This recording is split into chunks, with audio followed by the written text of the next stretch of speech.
All right, let's get ready to rage. Today's deep dive is all about optimizing, you guessed it, the Barbarian in D&D 5e. We're talking turning your character from, well, just some berserker into a true legendary engine of destruction. We're working with excerpts today from Unleash the Beast, Must-Have Feats and Abilities for Dominating as a Barbarian. A listener was kind enough to send this in. Great. And let me tell you, it does not disappoint. No, it's a good one. Really dives into the idea that there's a lot more to building like a truly incredible barbarian than just hitting things really hard. Yeah. And it starts right at the foundation with ability scores. Right, because even with all the fancy feats in the world, you're not going to get very far if your barbarian's, built on a foundation of twigs and dreams. Exactly. We're talking, strength, constitution, dexterity. Those are your non-negotiables. Yeah. Strength is obvious, right? It's the muscle behind those brutal attacks. Think of the strongest warrior you can imagine, right? Their raw power. That's strength in D&D terms. The higher it is, the more likely you are to land a hit, the more damage you're going to be dealing. But here's the thing. High strength alone isn't enough. Okay, so what else is crucial? I'm guessing constitution plays a part here. Absolutely. Constitution is what keeps your barbarian in the fight, right? Remember those times your barbarian went down in the first round because of a couple unlucky rolls? Oh, yeah. With a high constitution, those moments are going to become a thing of the past. It's about having that raw, almost mythical resilience, like the heroes of old who just wouldn't go down no matter how many times they got hit. Right. Yeah. And of course, it all ties into the barbarian's unarmored defense. Right, that whole I'm so tough I don't need armor thing that barbarians are known for. Precisely. But here's where it gets interesting. A lot of new players, they think unarmored defense is just about being tough. Yeah. But it actually scales off your constitution score. So the higher your constitution, the more effective your unarmored defense becomes. Oh, wow. It's like forging your own armor out of sheer willpower and resilience. That's really cool. So high strength lets you dish out the pain. Yeah. High constitution helps you take it. But what about dexterity? Isn't that more of a rogues thing? It's true that rogues love their dexterity, but it's incredibly important for barbarians too. Okay, Yeah. think of it this way, right? You're in the thick of combat, surrounded by enemies. Dexterity is what lets you react to those sudden threats, to dodge that unexpected blow, to slip out of the way of a trap. Right. It's not just about being strong and tough. It's about being agile, aware in the heat of battle. Yeah, okay, that makes sense. So it's kind of like a seasoned warrior's instincts. Yeah. Allows them to kind of react before they even have time to think, keeps them alive when brute strength alone wouldn't be enough. Exactly. And on a more mechanical level, dexterity affects your armor class, especially if you're using unarmored defense. Right. And maybe even more importantly, it influences your initiative, which means you get to act faster in combat. So with high dexterity, you can potentially get the jump on your enemies, deliver like a decisive blow before they even have a chance to react. You got it. So before we even dive into specific feats, remember this. A truly optimized barbarian is a force of nature, combining that raw strength, that incredible constitution, and that almost supernatural dexterity to become just a whirlwind of controlled fury on the battlefield. I like the sound of that. Yeah. But we wouldn't be doing this deep dive justice if we didn't talk about feats. Right. That's where things get really interesting. Absolutely. Feats are where you can fine-tune your barbarian. You're taking them from a powerful warrior to a truly legendary force. Okay. And this guide highlights some absolute must-haves. Yeah. Ones that synergize so well with the barbarian class. It's almost like they were designed for them.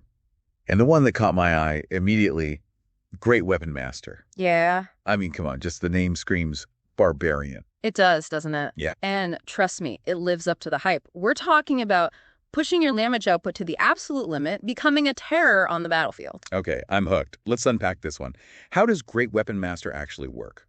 So at its core, Great Weapon Master is about risk versus reward. Okay. You can choose to take a -5 penalty to your attack roll, which I know sounds a little scary at first. Yeah. But here's the payoff. If that attack hits, you get to add a bonus +10 to your damage. We're talking some seriously massive hits here. Okay, so it's a gamble, but with a potentially huge payoff. It reminds me a bit of that old saying, no risk, no reward. Right, but still, a -5 penalty is nothing to sneeze at.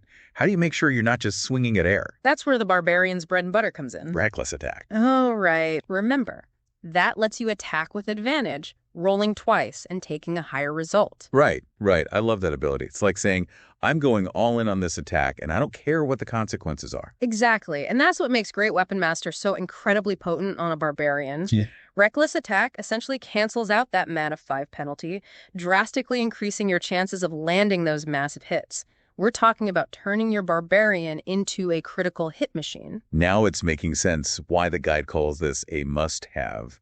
But wait, it also mentioned something about a bonus action attack. What's that all about? That's the icing on the cake. If you score a critical hit with Great Weapon Master, or even drop an enemy to 0 hit points, you get to make another attack immediately as a bonus action. So not only are you hitting hard, but you're also potentially hitting twice in a single turn. All right, this is getting ridiculous. Imagine facing that in a dungeon. Your enemies wouldn't stand a chance. But I have a feeling this is just the tip of the iceberg when it comes to Barbarian optimization, isn't it? Oh, absolutely. We've got plenty more to cover, and believe me, it only gets more exciting from here. All right, so Great Weapon Master turns your Barbarian into a damage-dealing machine, cleaving through enemies with those massive critical hits. But what about players who prefer a bit more finesse to their fury? Is there a feat for Barbarians who like to, control the flow of battle a bit more? Absolutely. If you're looking for a more tactical edge, then Polearm Master is the feat for you.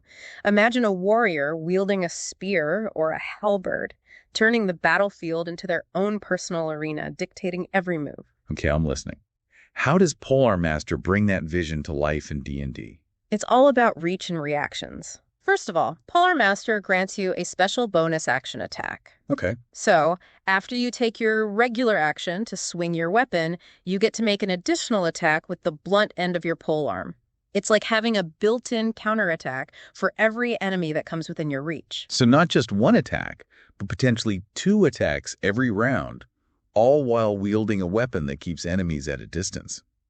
That's incredible. But it gets better, doesn't it?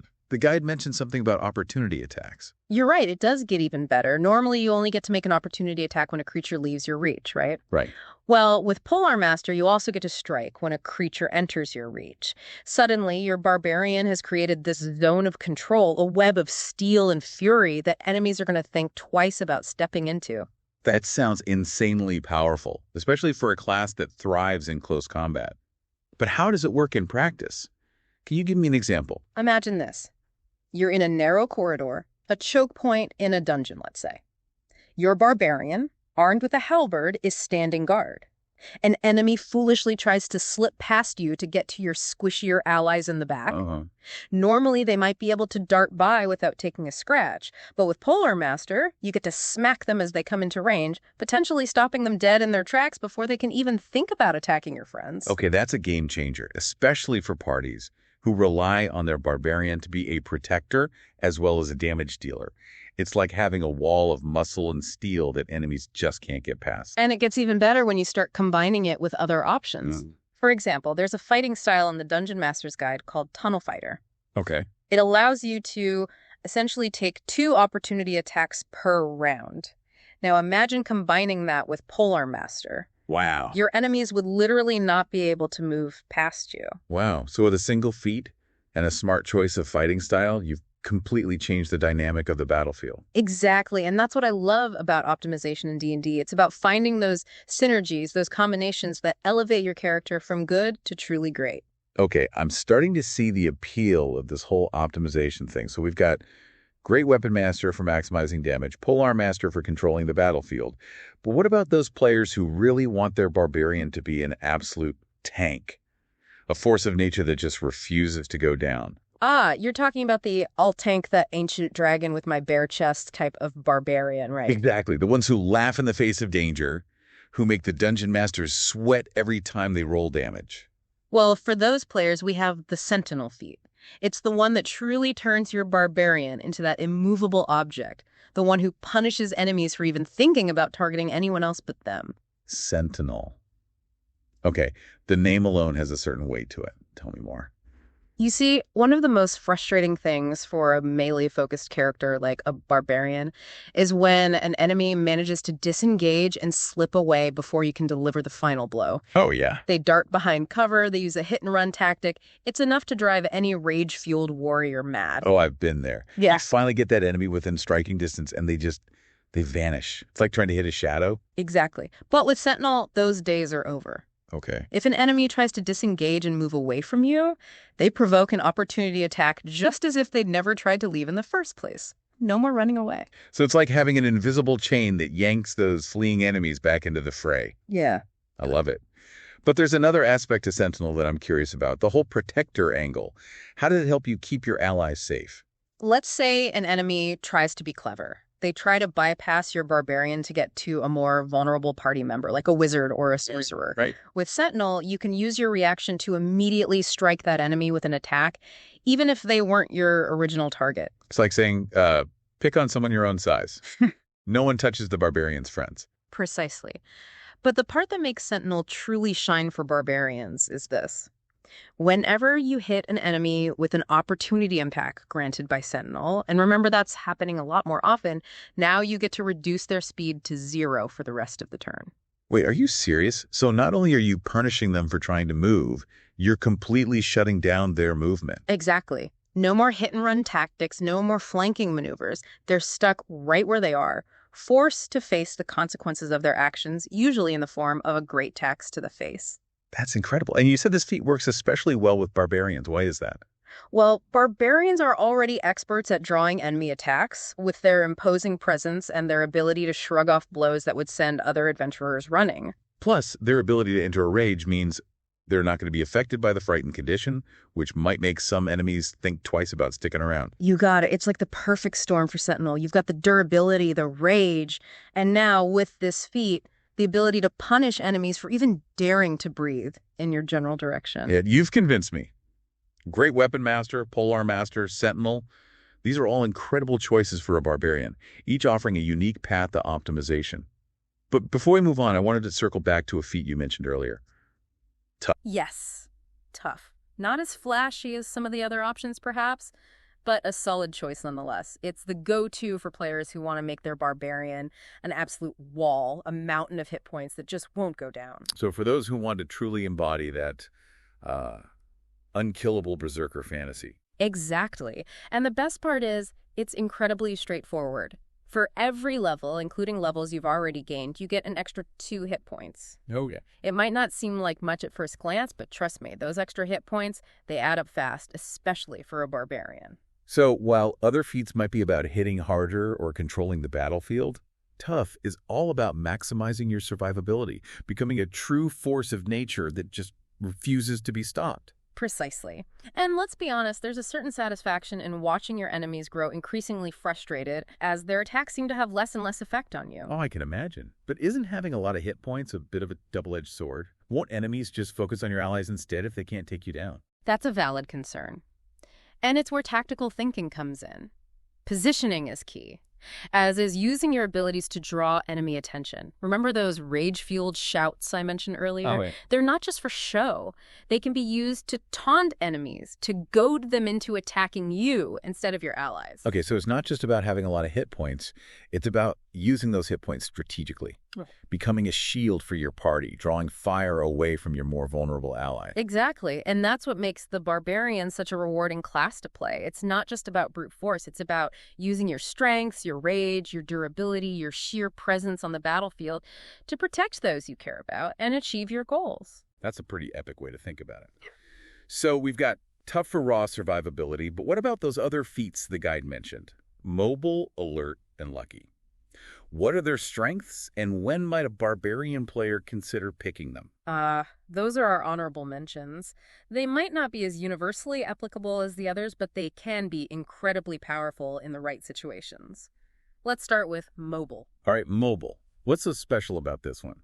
Does it turn your barbarian into some kind of speed demon? Not exactly, but it does make them incredibly good at navigating the battlefield. Okay. With mobile, your movement speed increases and you don't provoke opportunity attacks when you move. This makes you incredibly difficult to pin down, allowing you to dictate the flow of combat on your own terms. So for those players who like to be in the thick of it, dodging and weaving through enemy ranks, mobile could be a good choice. It could be, especially if your campaign features a lot of open combat, where mobility is key. Imagine facing a horde of goblins, for example. With mobile, you could weave through their ranks, disrupting their formations, taking down their leaders before they even knew what hit them. Okay, that makes sense. And what about alert? What makes that feat worth considering? Alert is all about awareness and taking the initiative. Okay. With this feat, you gain a bonus to your initiative rolls, ensuring that you're often the first one to act in combat. And maybe even more importantly, creatures don't gain advantage on attack rolls against you if you haven't acted yet. No more getting caught off guard by a surprise attack. So for players who like to be one step ahead, who hate the idea of their barbarian getting ambushed, alert could be the way to go. Exactly. And finally, we have lucky, which is a bit of a wild card. Lucky? I'm intrigued. What does a lucky barbarian look like? Well, with lucky, you get to, roll the dice a little more in your favor. Like you get 3 luck points per day, and you can spend those points to reroll any attack roll, saving throw, or ability check you make. It's a great way to hedge your bets to ensure that those crucial rolls go your way. So it's like having a little bit of fate on your side. A way to tip the scales in your favor when the stakes are high. You got it. Lucky can be a powerful feat for any class, but it can be particularly useful for barbarians, who often find themselves in those high-risk, high-reward situations. I can see that. Okay, so we've got mobile for maneuverability, alert for awareness and initiative, and lucky for a little bit of extra luck on those crucial rolls. It's amazing how many options there are for customizing your barbarian, even beyond the core feats we discussed earlier. And that's what I love about D&D, right? It's a game that rewards creativity and experimentation. There's no single right way to build a barbarian, or any character for that matter. Right. The most important thing is to find what works best for you, for your playstyle, and for the kind of story you want to tell. This deep dive has been incredible. Thanks to the insights from this guide, Unleash the Beast, I feel like I have a whole new understanding of the barbarian class and the incredible potential it holds. And that's what makes D&D so rewarding, right? There's always something new to discover, a new combination to explore, a new way to unleash your creativity and tell your own epic stories. So to all you barbarians out there, both new and experienced, I urge you to embrace the power of optimization. Don't be afraid to experiment, to think outside the box, to find that combination of feats that transforms your character from a capable warrior into a truly legendary force on the battlefield. What kind of legend will your barbarian become?